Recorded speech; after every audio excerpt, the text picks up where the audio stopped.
Big games in the Red River Conference and the Cascade Conference, and we're going to have Scott Moore, head men's basketball coach, Grace Lancers. Cascade Hoops Talk starts right now.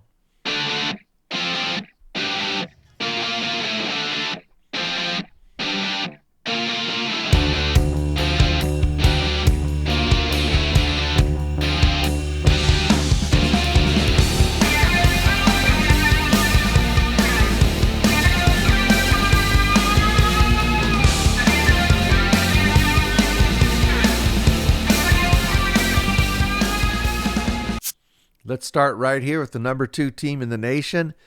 They won a couple of games this weekend in Cascade Conference play. On Friday night, they traveled to Walla Walla, a town so nice they named it twice. They defeated Walla Walla 106-58. Dougie Peoples, sophomore there at College of Idaho, has been playing very well this season. 17 points, 3 rebounds. The old veteran Tyler Robinette, he had 13 points, 3 rebounds. On Saturday, they traveled over to Lewiston. They took on LC State, kind of a marquee game in the conference, 2 rated teams. The College of Idaho defeated LC State 85-69. In that game, sharpshooter Johnny Radford, 20 points, 3 rebounds. Samaji Morgan, 18 points, 6 assists. So College of Idaho, they go to 10-1, and they are going to host Corbin University and Bushnell on January 3rd and 4th. LC State on Friday, they played Eastern Oregon. They beat them 79-76. This man right here, Makari Morris, he hit a 3-pointer with 3 seconds on the clock to give LC State the win. John Lustig, he had 18 points, 7 rebounds. So LC State, they go to 10-2, and they will travel to Portland to play Multnomah and Warner Pacific January 3rd and 4th. I already mentioned that they lost to College of Idaho. Okay, let's look at the Cascade Conference a little closer. The winners this weekend, College of Idaho swept, as did Warner Pacific, Oregon Tech, and Multnomah. More about Multnomah in a second. Here's the other scores. This was Saturday scores. Southern Oregon beat Bushnell. That was a significant score. Oregon Tech beat Corbin. So let's look over at the standings. So the College of Idaho, they're 5-0, and then you got a little bit of a log jam here. So what does that mean for when we come back to action on January 3rd? I didn't want that. Hang on. On Friday when we come back, keep an eye on this LC State Multnomah game. Multnomah is a bit of a surprise here at 3rd place. We're going to go watch them and cover their game on December 30th. They play their travel partner, we call them, on December 30th. I want to see Multnomah. They appear to be the real deal. So that could be a handful in Portland for LC State. Also, Corbin is heading over to Eastern Oregon, one of the tougher places to play in the conference. It's just a tough place to play, trust me. It's a long drive. It's out there, and it's tough. Anyway, Corbin's got to go to Eastern. They're 4-1, but they got to get a win at Eastern to really stay in the mix of the conference. Okay, let's go over to Arizona Christian. They played a couple of games at home this weekend against 2 GPAC opponents. They played Concordia on Friday. They beat them 73-65. Dominic Gonzalez, 20 points. Eric Nicholas, 19 points, 9 rebounds. And then on Saturday, they played Morningside. They beat them 79-75. 2 huge wins for the Firestorm. Lorenzo Wright, 17 points, 2 rebounds. Eric Nicholas, again, 21 points, 8 rebounds. Arizona Christian goes to 12-2. Don't know what to make of it, but Trent Hudgens not on the box score. I know he was benched earlier in the year. I never really brought it up because it's, stuff like that happens on a team. You don't want to make a big deal about it, but I don't know what's going on, but he hasn't played 2-3 games now. So Arizona Christian, they're at Benedictine Mesa on January 4th. They're 12-2. Okay, let's take a listen to Scott Moore And as you know, he's the coach at Grace Lancers. Let's just take a listen. Cascade Hoops Talk, Billy D. Hey, I got Scott Moore. He's the head men's basketball coach, Grace Lancers. Thanks, Scott, for giving me some time. Yeah, Billy, it's good to hear your voice. I've been listening to all these great coaches kind of share throughout the last month and a half here or so, and it's good to be back on the sideline and just yeah, man, we're right in the middle of it, right? Christmas is here, and it's getting colder. Yeah, yes, it is. I've driven through a few snowstorms already.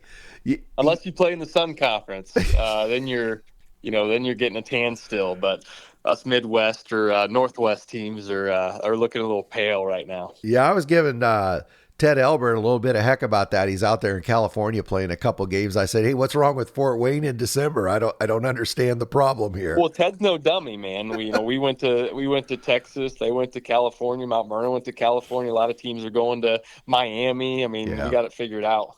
I want to ask you about that Texas trip. You played a couple pretty good teams, Nelson and Texas A&M San Antonio. You were able to win at both places in Texas. Talk about what it's like to go down there and play. It's hard to win on the road, isn't it? Yeah, it's hard to win anywhere, let alone on the road. It was a good trip for us. It was fun because I had connected with Coach Dial, who was at Our Lady of the Lake last year, and we Yes. kind of set this up. We're like, hey, now that the NAIA had gone one division, I always wanted to get to Texas, and that was just a place where we didn't have very many NAI Division two teams, if any, while we were in Division two. And so once the NAI combined, it was just something that we've always kind of had our eye on. And Coach Dial helped me put it together. And our plan was to go out and play Our Lady of the Lake. And I'd kind of mentioned something to him like, hey, I'd love to bring another team in, and preferably someone that's really going to challenge us just from a national standpoint. So it was really cool. He kind of got on the phone a little bit, but we got a hold of Sagu, which is now Nelson, and coach was just Coach Delton was all about bringing his team down. We were really fortunate to get that game, and then obviously Coach Dial had taken a new job, but lucky for us, it was still in San Antonio, so he just Okay. slid over to Texas A&M San Antonio, and Coach Deal was still able to bring his team. And so, yeah, two teams in San Antonio, and it's good. Anytime you play a different style and a different league, the Red River and the Sooner Conference are obviously filled with a lot of talent, talented players, athletic players, just play differently here than some of the teams that we see in the Crossroads Yeah. League. So I think that's good for it. I think all these teams, that's part of the reason why us coaches like to do that over Christmas time in non-conference is because, in the national tournament, you're going to see different styles, and you just have to be prepared. So really good for us. We're starting to click a little bit. I thought we played really well both games, and I thought it was probably the most complete we've played. As it's not 40 minutes perfect, but it's probably the most we've played consistently all season long. So it was really good for us. Well, yeah, anytime you can go that far away from home, play two quality teams, and win by basically 25 plus both nights. I mean, I thought that was an excellent showing for you guys on the road. What I've been impressed with is you guys are kind of distributing the scoring load. Like every night, Ian Scott's going to have a good night, but one night it might be Sycophus or Slotsfus or Ian Roush. You just got different guys contributing every night. Yeah, we try. I mean, that's our style, and I think a lot of people know our style at this point. Is that's kind of what we try to harp about is to really three things. It's kind of odd, but three things I love to try to compete to lead in the country are field goal percentage, which currently we're third in the nation, assists per game, which we're currently first, and then I love as weird as this sounds, I like putting as many guys in double figures as we can. And I just think that kind of goes to the unselfish play. We try to get a lot of guys. And this was the same thing with even having Malone last year is we felt like, okay, you're always going to game plan for one, two, maybe three guys. Those are always going to be the guys at the top of the depth chart, and they're going to be the top of the scouting report. But if those guys don't play well, and me, like they're 20 years old, right? They're going to Yeah. have bad nights once in a while. And I always felt like, okay, if Malone didn't play well, could we still win a basketball game? And it kind of took a life on its own because all of a sudden, I think, Ian Scott would lead us in scoring, and then one of the twins would lead us, and Wadding would lead us. And then it's kind of trickled over to this year where, we've had three guys have hit 30 points in a single game this Yeah. year, which is incredible. I don't think I've ever had that happen in the 6 years I've been doing this. And then, just from the scoring, they've kind of done the same thing where, one night it's Sycophus, one night it's Ian Scott, it's Sefton, it's DeGraff, it's Stoltzfus, right? It's just kind of rinse and repeat where, offensively, that side of the ball, we're just starting to click right now, which has been cool to see. And before we get any deeper, I need to apologize for butchering Carter's name, Stoltzfus. That's a hard one to pronounce. But anyway, no, he's great. Good shooter. Obviously, Ian Scott has been playing well for you. But two guys I think that have been super consistent for you night in and night out are Gage Sefton and Ian Roush. Did you expect them to be that consistent coming into the season? Yeah, well, every season's different, and you always obviously until you play the games you don't know, but you do have a kind of an idea coming into the year where some of these guys are at. I told them both, especially with the twins moving on to Marshall.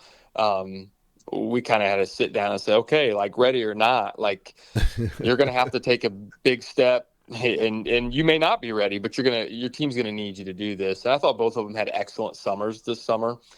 Just kind of putting on a little bit of weight and just really working on different aspects of their game. One thing that makes them both successful is just their humbleness and their willingness to do whatever it takes. And you think about last year where, Ian Rosh is an Indiana All-Star. And, so he's one of the top 12 selected players as seniors in the state of Indiana, which is a big deal, obviously, in kind of basketball central here. And Gage Sefton, state champion, one of the best players, if not the best player on his team, just an incredible player. And they're showing up to a team where, I had to sit them down as freshmen. And, I never promised anything with any of these kids as far as, playing time or starting or anything like that. But I'm saying, look, guys, like, honestly, you just need to do whatever you can just to get on the floor. Like, anything you can do to get on the floor is all I'm asking. And last year, you kind of saw that where, they were just scrapping, fighting to get minutes, 10 minutes, 12 minutes. Like, if they could play on a really good basketball team, like, they were really hungry to do that. And I think part of that has carried on to this season where that's not the norm anymore in today's society. I mean, everybody's such a instant gratification, like I gotta play now, I gotta start now. If I'm not happy, I'm leaving, right? And that's just kind of not been the case for us. We've kind of done this idea of, you want really, really good older kids, but you also want younger kids who are developing to then take that spot. Ian's a perfect example, Scott, where Ian's always been a really good player. He just happened to have the best player in the country Right. playing right next to him. And, having to tell Ian, hey, man, like your time is coming. Like you're an All-American. Trust me. You just got to keep your head down and make it about us, not you. And he's done that. And now you see kind of the fruit of his labor where he is one of the best players in the country and he's going to be an All-American. He's just putting up these kind of gaudy numbers right now he's always been that good. It's just, He's kind of done it the old school way with, develop. And then his time is here and now he's taking advantage of it. And that's what the two sophomores have done.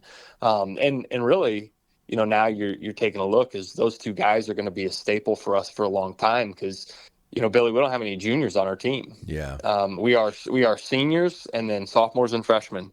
And so really looking for them, they've already taken a big step, really looking for them to kind of lead us into the next year, this next phase when all these seniors graduate for another run. So I'm just excited. They've been great. They're so easy to coach and man, they play hard. They're fun to watch.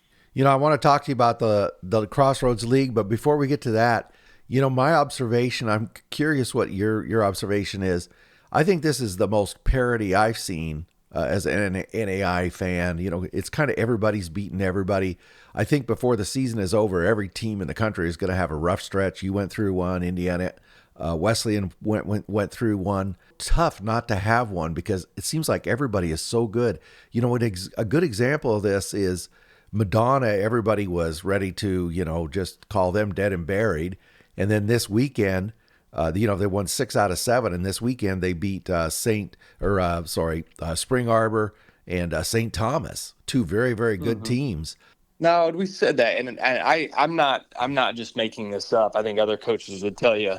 Yeah, I've been around the NAI for a long time, and Mm-hmm. last season was the most talent that the NAI has had in the history of NAI. I mean, the talent across the country was flooded with unbelievable players and players that are going to play and make a lot of money. I mean, you take a look at Anthony Roy is Green Bay's best player. He's leading the country in scoring. Elijah Malone is, arguably Colorado's best player. Mm-hmm. So many guys on the national first team All American list, the second team All American, are no longer they're either graduated or they're mid major, high major players now.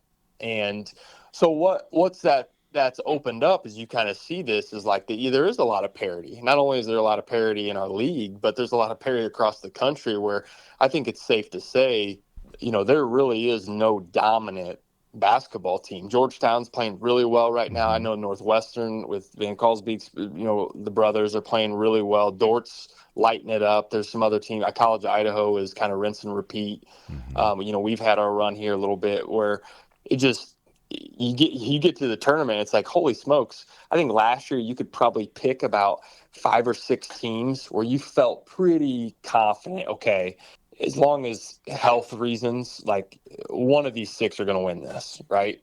Now, man, put 40 teams in a hat and shuffle them up. Like, I don't think you could actually pick the correct. I mean, I'm on the national, rating committee where we have to, rate teams, and it's like, I mean, I could sit here and I could do a poll back to back on different days, and I don't know if I'd have the same teams. I mean, that's how hard Yes, it is. yes. Where it's like, just how you feel that minute, right? You watch a team play, it's like, oh, I like them. LC State's really good, and then you watch another team, it's like, oh, well, Concordia, Nebraska's pretty good, and then all of a sudden you watch Ave Maria light it up. You're like, gosh, they're really good too. Yeah. So it is. You've nailed it. And in the league, right? I mean, from top to bottom, you're like, man, like this is difficult. You're just going to have to focus on the day and focus on the challenge you have ahead of you because, man, you look too far down the line and you could really beat yourself up. Now, I know I'm an older guy than you, but I want to ask you a question. See if the NAI before Division Two kind of took over and got a lot of schools to transfer over. Guys like Scottie Pippen and Terry Porter, a lot of players Mm-hmm. like that came out of the NAI. Or do you think we're back to that level? I think that's a pretty good debate that I've heard go on with several people. Well, I think what's happened is I really do feel strongly about this. I think the top leagues in the NAI, the top the elite programs in the NAI, I think the gap has shrunk so much between those teams Mm-hmm. and the Division two and the low major level. I think the low major level is kind of having their own struggles right now because of the NIL stuff and like what they can give, and people are poaching their players and this and that, and we're having some of that, but it's still a little bit more pure at our level just because there's not like obviously scholarship money is involved, but you're just not there's not enough NIL money in these programs Right. to make that much of a difference. So it is interesting with the scholarship increase that we've had, and once we went one division, I think it's really, really closed the gap. And now with all these teams and these players kind of shifting so many teams every other year, especially with the COVID year, you get these teams like a Northwestern, right? Who is a Hall of Fame coach who gets guys and they don't leave, they just stay. Yep. You get the Elijah Malones who just stay. You get, you know, Spring Arbor, right? The same kids, they don't go anywhere because it's probably more of the experience than anything else. And what you get is you get familiarity and you get older kids naturally without transferring. And when you go out and you get a bunch of transfers, I mean, Chris Wright's a good example. He's incredible at it. I mean, he's just so good at taking transfers and making them click. But for the normal, coach, that's hard to do, where you take all these guys, you fit them together, and then literally in 6 months, you got to make them title contenders. Yeah, it's tough. And it is tough. So, yeah, I do. I think that our level, especially the top teams, I mean, that's why I mean, honestly, you take a look around. There's no Division One teams that are low major Division One teams that are playing any of these top NAI pro. They're just not going to do it. Right, Like they'll exactly. play, we'll play Indiana, we'll play Purdue and Colorado, and we'll play those teams, but those teams are another level. But the low major is just not going to touch games because they Yeah. know better. Yeah. Portland State is not inviting College of Idaho or Oregon Tech up. No, not a chance. Not a chance. No. Let's talk a little bit about the Crossroads League. Just kind of getting underway. You're 4 games in. Bethel's 4-0. Anyway, 3 teams at 3-1, and then 2 teams at 2-2. So two. So half the league, 6 out of 10 are within 2 games. You kick back off January 4th. I think you guys are in a pretty good spot because you've played some of your toughest road games already. A lot of road games early for us. It just happened to be a lot early on, which is kind of nice. Finishing strong. You want to play your best basketball. I kind of like that. I kind of like finishing. I think we finished 4 out of 6 at home. But I try not to worry too much about it. I know this. Look, we're going to play each team twice. We're going to play them at home once. We're going to play them on the road once. Like nothing changes. So again, it's just focusing on the next at hand. I think we had a really good start. We had a great start against Marion. We were able to beat them up a little bit. We had another really good win on the road at Indiana Wesleyan. We had to go to Spring Arbor and got roughed up a little bit. And then we had a good road win at Taylor. And so we're a good start, 3-1 with that schedules. I'm happy. And now it's just kind of trying to get better here the second half. We got 14 games left. And really the goal is just we're going to play one game 14 times. And we start back with Goshen. We got a home game. And so, like I said, you can't spend any really time looking about who's around you or who's behind you or ahead of you. Because right now you can control your own destiny. And until then, till that changes, you kind of stop worrying about too much about other teams.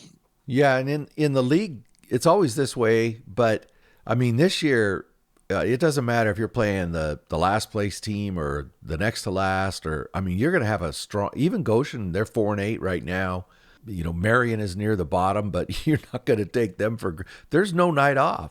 No, and there's some really good conferences across the country who will tell you the same thing. Where it's just the hard part about conference, you almost rather play. I mean, really, you'd almost rather play a ranked non-conference team than a bottom third league in your team, your league sometimes, because they just know everything about you, right? They know your sets better than you do. They know your tendencies. They know what you're going to do. Halftime adjustments. Like Corey and I laugh about it all the time. Like I literally could, he's got 15 million plays at Huntington, and I could probably run them all. And I could take his team. It's just everything about him, right? But you got to stop him, and that's a lot harder to do. So it's going to be a fun. I mean, again, I think this year, like you said, I think there are more teams. St. Francis, like they're as talented as anybody. And I think there's more teams that have a really good chance to win the league this year. Other than sometimes you got to go into a season where it's probably these top 3 teams. Well, man, it's probably these top 6 or 7 teams now. And I think that's where the parity comes in that you talked about. I was just looking, the Cascade, kind of the same thing. You kind of have, the normal, Idaho and Oregon Tech. But, man, Southern Oregon is really good. And LC State's good. And Eastern Oregon's good. And I think the Cascade themselves are going to have a tough little run. And then the WAC, it's the same thing. Yeah. Madonna, you knew it was just going to take a minute, and Indiana Tech, same thing. They start out, I think, 1-3, and now they've won 9 in a row or something. Yeah, they're on Cornerstone a roll. You don't want to play Cornerstone at all in January or February.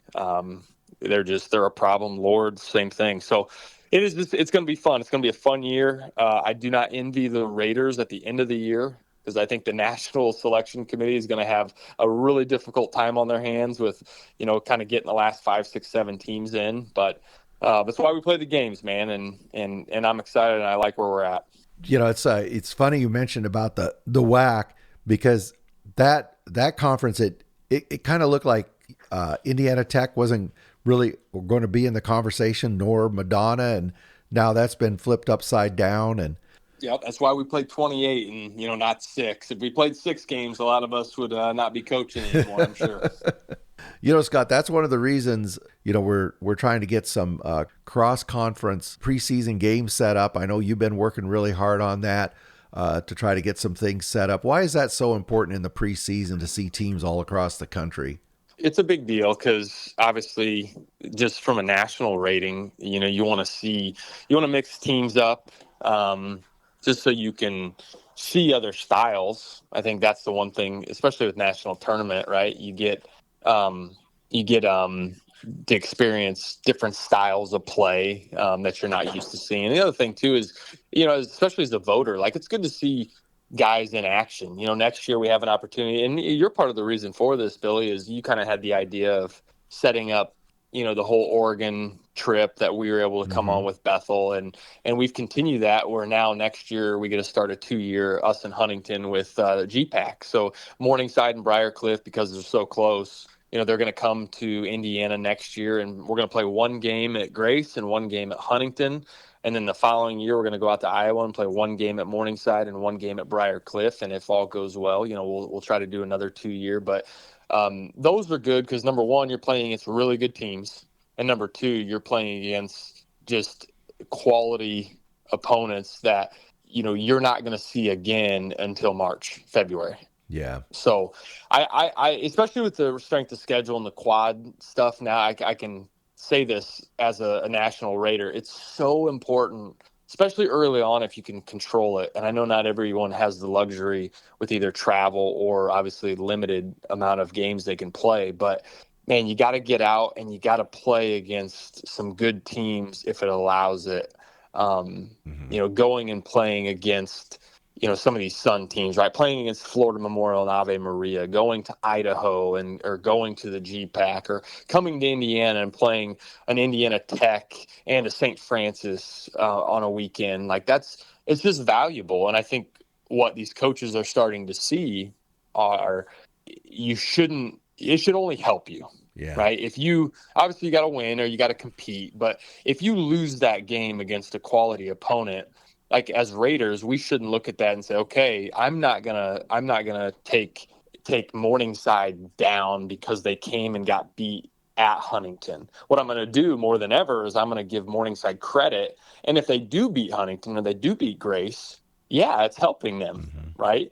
But I'm not gonna crush them. I think the more we can get these coaches to be able to do that, if they're able to, I think the better for overall NAI basketball is, and the better for obviously these teams where you want to play against the best. And if you have a great program and you want to get yourself in the national tournament and you want to make a run in a national tournament, then I think we want to value those games more than we obviously have in the past. And that's what we're trying to do. And I think there's one more aspect is it's really great for the fans to see who these teams are and get to watch them up front and personal, get them a sense that it's not just their conference, it's the NAI. And, in that vein, as you already know, Scott, I'll be out there when you guys play that tournament in Indiana. We'll cover that thing wall to wall. We make sure fans get to hear from all the coaches and as many players as we can, just to get that whole sense of, this NAI is a national picture. It's not a conference picture.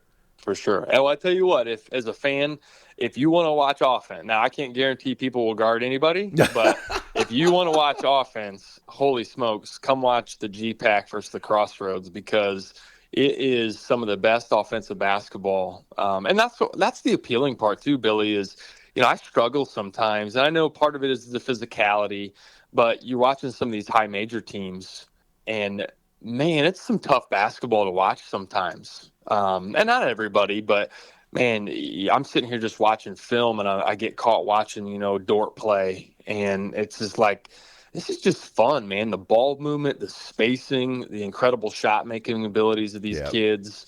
And still the athleticism too, right? There's athleticism, and now it looks a little different. They're not as tall, they're not as quick. People aren't, but it's quality basketball to watch, and just I love being a part of it. Because this is fun. It's just fun to, it's fun to see fans fill up and leave with a smile on their face, going, "Gosh, this is incredible basketball." It's kind of pure still. That student athlete at the NAI level is still kind of a natural, purist at its finest. So, yeah, hopefully we can give a treat for that next year and continue to do stuff like this. Well, Scott, I really appreciate you taking a few minutes to talk to us this morning. I know you're busy getting ready for Christmas. Anything you send me is just fine, by the way.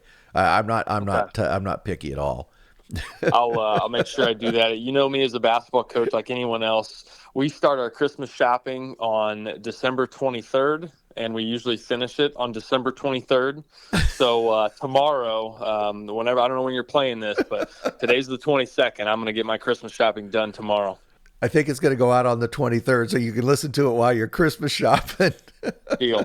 Just I'll make sure my wife doesn't hear this podcast and get me in trouble. But thanks, Billy, for everything, and it's good to be back. It's good to hear your voice, and yeah, man, cheering for the Lancers the rest of the way, and Merry Christmas, buddy. Hey, Merry Christmas to you and to everybody out there in Indiana, in the Crossroads. A lot of fans out there. Listen, I really appreciate it. And to everybody there in Warsaw, you always treated me very well when I came out. I appreciate that. Thanks, Scott. All right, buddy. Talk soon. Hey, thanks a lot to Scott Moore and to the Grace Lancers. I really appreciate him making time for us. Let's keep going. The Red River Conference, LSU Alexandria played Our Lady of the Lake on Saturday. Huge game. Those two really battling for that lead in that conference. Our LSU Alexandria got the win 85-71. Cashy Nat, 28 points, 10 rebounds. Jordan DeCure, 16 points, 3 rebounds. They go to 13-1, and the Generals will play LSU Shreveport. They'll host them on January 4th. So Our Lady of the Lake now is 12-2, and they're going to be at Southwest on January 2nd. Good race there. Let's take a little bit of a closer look at it. No big surprises this weekend. Here's the standings. Alexandria is starting to get a little bit of a cushion. They've got 1.5 full games on Xavier. And then what is that? 1 full game on Xavier, 1.5 on Our Lady of the Lake. So the game's coming up on January 2nd. Keep an eye on Our Lady of the Lake at Southwest. Our Lady of the Lake has to win to keep pace. And same with Xavier. They're playing Texas College. Morningside on the Friday, they beat OUAZ. Good win for them. It was a close game, 80-78. Tough place to win. Joey Scoff, 15 points, 8 rebounds.